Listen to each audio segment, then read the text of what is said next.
I just got back from a long trip, so it's kind of a quick video.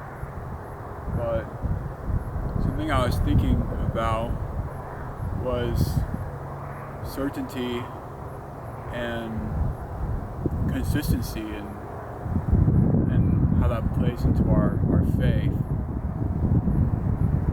I think a lot of times in life we want things to be sure, right? But I think that uncertainty is actually a huge part of faith.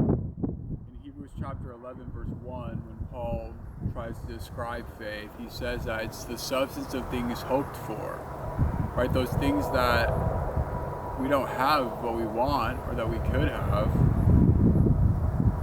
And I think sometimes we want everything to be the same, or we want things to be consistent. But the message of the gospel is actually completely different. It's a message of repentance. Hebrews chapter 11 is one of my favorite chapters. I think it's really important to help us understand our faith and to help us grow our faith in Jesus Christ.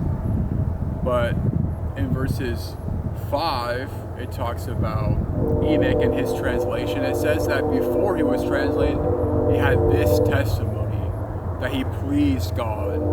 And in verse 6 it says, "For without faith it is impossible to please God.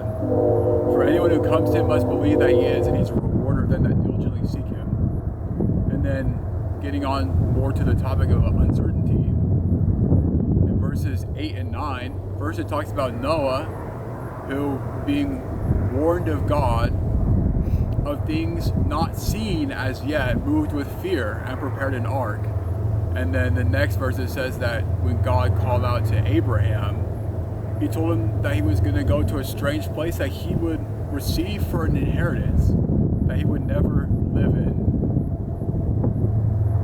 And I think sometimes when our life is the most comfortable, or when we're in a place that maybe we really are okay with, is the times when God's going to come to us in a form or in a spirit of adventure, and he's going to call us to go and do something that's different, even if it's really hard.